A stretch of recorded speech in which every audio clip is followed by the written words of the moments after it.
Star Wars only, I don't know what the fuck your problem is. 2019 was an eventful year for Star Wars fans, and at the end of every year, I like to recap the year and what it was like for us Star Wars fans. I didn't do this in 2018 because I felt like my documentary that came out in that December felt like a good recap of the year and all the years before that, up to 2012. So here we go, my friends, with 2019 for Star Wars fans. The first major news of the year was pretty disappointing because we got news of a cancellation of a Star Wars game that was being made by EA. It was an open world Star Wars game being made by Visceral Games. That was the original plan until they shut the studio down and then rebooted the project under EA Vancouver. And then they, canceled the game again. And the game was supposed to involve playing as a scoundrel or a bounty hunter who could explore the various open world planets and work with different factions across the Star Wars universe. The working title for the game was called Orca. But when EA's top decision makers looked at the roadmap for the next few years, they decided they needed something earlier than the planned release date for this game, so they canceled Orca in favor of a smaller scale Star Wars project that was aimed for a 2020 release date, but it's seeing that we're now in 2020 and we have no news on this title. We may get it after 2020, like in 2021, I'm not entirely sure. But we're supposed to get it along the same timeline with the new generation of consoles, so who honestly knows at this point. In February, there were reports saying that David Benioff and D.B. Weiss were making their own Star Wars trilogy. Before this, it had been reported by Lucasfilm that they were making their own Star Wars films, but they never said how many. So in February, it was revealed that they were planning their own trilogy, and that Rian Johnson, the writer and director of Episode 8 The Last Jedi, was still developing his trilogy, and that it may start in the next few years after his upcoming film Knives Out released in November of 2019. Because Johnson did say, after his next film, he would be working back in the Star Wars franchise. April of 2019 was one of the biggest news months of the year, mostly over the course of Star Wars Celebration in Chicago. Lucasfilm revealed a lot of information for the future of Star Wars. Firstly, they revealed the first trailer of Episode 9 that had no title up until then. They revealed it there, calling it Star Wars The Rise of Skywalker. The trailer also showed that Palpatine was returning in some way, and that did excite a lot of the fans. That same week, there was also the reveal of developer Respawn Entertainment's newest Star Wars game called Star Wars Jedi Fallen Order. Fans finally got to see a trailer for the game and learned a lot about the game, like that it's a single-player story game with no multiplayer or microtransactions, and the people from Respawn even said that EA was very hands-off in development, and this sparked a lot of hope that there could be a good Star Wars game under EA. Later in that week, we finally got more information about The Mandalorian, a show created by Jon Favreau with other directors and writers collaborating on the project. This would be the first live-action Star Wars show ever created and would debut on Disney+, the new Disney streaming service that released in November. And there was no trailer shown at Celebration, but we did learn about how the lone Mandalorian bounty hunter was played by Pedro Pascal, and the behind-the-scenes footage was shown to those in attendance. A day later, we learned more about the next season of a now beloved show in the Star Wars fandom, Star Wars The Clone Wars. Fans got to see the 7th season trailer for the show and learned that it will be the last season for the series, and it's going to come out on Disney Plus in February of 2020. Sadly, in early May, famed Star Wars actor the late and great Peter Mayhew passed away. The actor played Chewbacca in the Star Wars franchise, but finally became one with the Force on May 2nd, 2019, and he will never be forgotten. Later in May, we learned 3 new Star Wars films' release dates were announced, keeping to the December release date in the years of 2022, 2024, and 2026. We had the potential release dates for a brand new trilogy. It wasn't known if this was the David Benioff and D.B. Weiss trilogy or the Rian Johnson trilogy. Kathleen Kennedy said in April at Star Wars Celebration that she would be sitting down with Rian Johnson and David Benioff to plan out the future of the Star Wars franchise later that year. On May 19th, The Phantom Menace turned 20 years old. Some random YouTuber named Star Wars Only made a documentary covering the journey of the film in the Star Wars fandom called Star Wars The Phantom Menace 20 Years Later. I hear it's a great documentary made by a great guy, and I don't know about you, but I think you should really check it out. Someone told me that it hit 1 million views recently. Got to stroke my own ego for a second here. Let's get back into the actual news.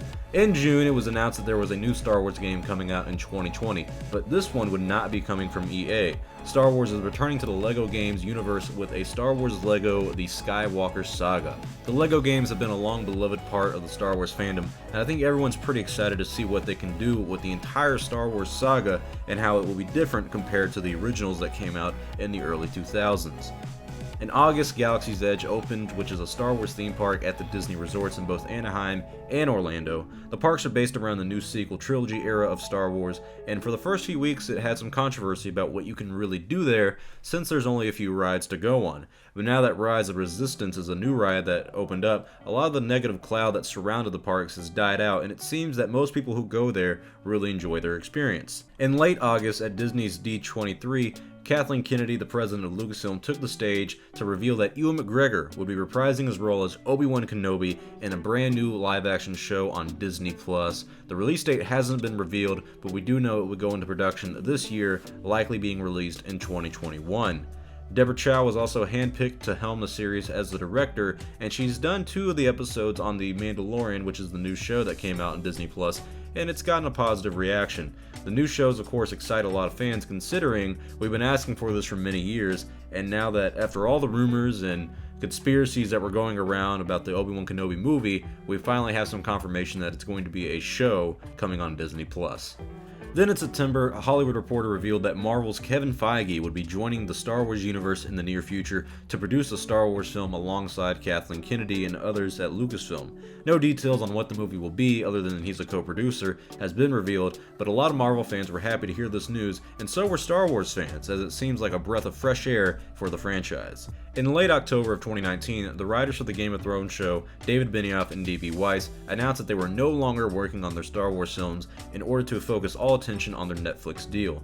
Insiders say that the pair could not find common ground with Lucasfilm on what their proposed trilogy would be about. They wrote story outlines for the first film in the trilogy that was to be released in 2022, and that the story would be around the origins of the Jedi, but Lucasfilm president Kathleen Kennedy and others at Lucasfilm seemed to differ on what the story should be about, and many question if the pair could pull off a Star Wars trilogy after the ending of the Game of Thrones controversy. David and Dan didn't seem committed to the Star Wars franchise, and that did not sit well with the powers that be at Lucasfilm, so they went their separate ways. In November, we got a brand new live-action show from Jon Favreau called The Mandalorian, and it took the world by storm. Every week a new episode released, and fans loved the show, and the cutest character in the franchise that everyone calls Baby Yoda was revealed. Not every episode was praised with perfection, but the show easily brought back the excitement in the Star Wars fandom, and it ended its first season in December with applause by all, and fans now wait to see its next season in fall of this year. Later in November, Jedi Fallen Order was released, and it was the first EA Star Wars game that was unanimously loved by the Star Wars fandom. It had a great story set in the Star Wars universe, and showed that even a small open-world style game could be profitable and well received by the fandom. The story left room for a sequel that I think many fans would welcome in the near future. Let's hope they make it, because honestly, this was a game that I felt like most fans loved and enjoyed, even if it was a little short in runtime.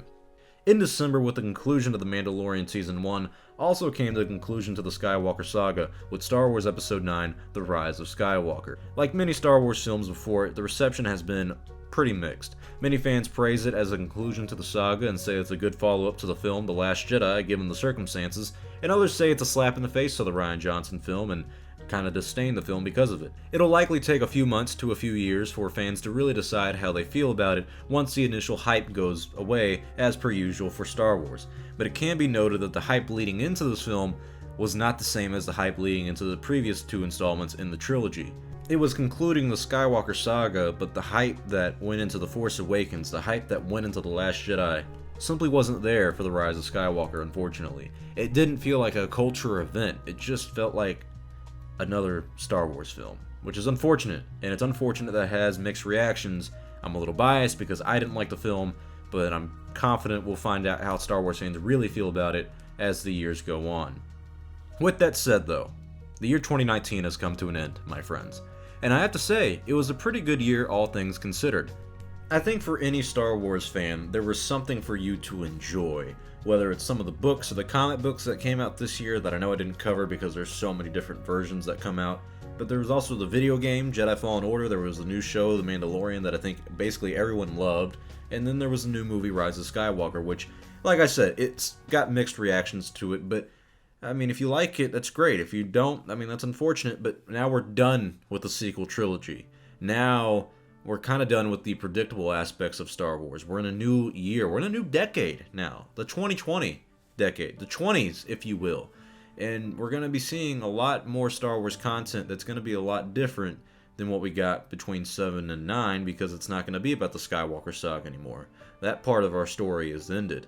Now we have another film coming out in 2022. That's still planned. We don't know if the Rian Johnson trilogy is still happening. We don't know who the new director is going to be because we're supposed to get a new director announced this month in January of 2020 on who's going to be directing the 2022 film.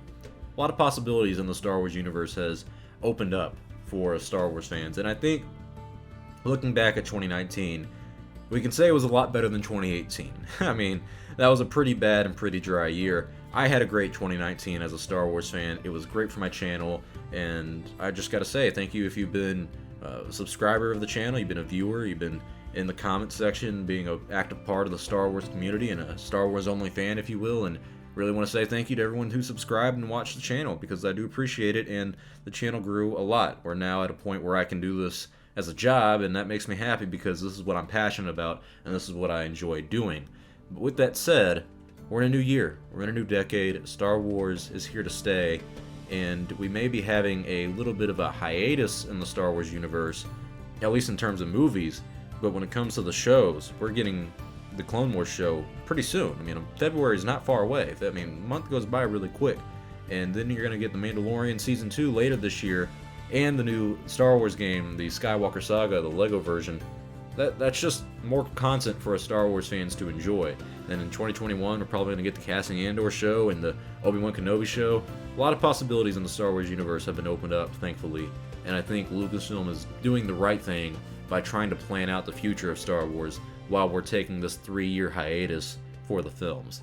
But tell me your thoughts about 2019. Did you have a good 2019 for Star Wars? Did you not? I'd love to hear your thoughts below, what your thoughts on 2019 was for Star Wars fans. I thought it was a great year. If I had to give it a score, I'd have to give it a 9 out of 10, man. I mean, it was a really fun year for everybody, in my opinion, in the Star Wars fandom. But tell me your thoughts below. I'm Star Wars only. Hope you guys had a good 2019. Hope you guys have a great 2020. Here's to the future, my friends. Here's to a new decade. I will see you all next time, and may the Force be with you always.